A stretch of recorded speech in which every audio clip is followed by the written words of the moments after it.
என்னை நோக்கி கூப்பிடு, உனக்கு அறியாததும் எட்டாததுமான பெரிய காரியத்தை செய்வேன் என்று இயேசப்பா உங்களை பார்த்து சொல்லுகிறார். இன்னைக்கு என்னால ஜெபிக்க முடியல, வேதம் வாசிக்க முடியல, எனக்கு வேதம் வாசிக்க எனக்கு ஞானம் வரல, படிப்புக்கு ஞானம் வரல, என் வேலை மேல ஞானம் வரல, என் குடும்பத்தை எப்படி வழி நடத்தணும் என்று எனக்கு ஞானம் இல்ல. ஆண்டவரே, எனக்கு உதவி செய்யுங்க. உங்க வார்த்தை இப்படியாய் சொல்லப்பட்டு இருக்குது இல்லையா? என்னை நோக்கி கூப்பிடு, உனக்கு அறியாததும் எட்டாததுமான பெரிய காரியத்தை செய்வேன் என்று சொன்னீங்களே, உங்களை நோக்கி நான் பார்க்கிறேன் ஏசப்பா.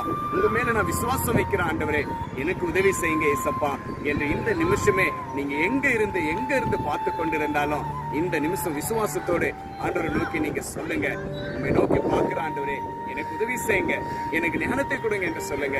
கர்த்தர் நிச்சயமா உங்களுக்கு ஒரு ஞானத்தை கொடுத்து அறியாததும் எட்டாததும் பெரிய காரியத்தை செய்ய ஏசப்பா வல்லவராயிருக்கிறார். விசுவாசத்தோட ஏசப்பாவை தேடுங்க, கேளுங்க. இயேசு கிறிஸ்து உங்களுக்கு கொடுக்க வல்லவராயிருக்கிறார். கர்த்தர்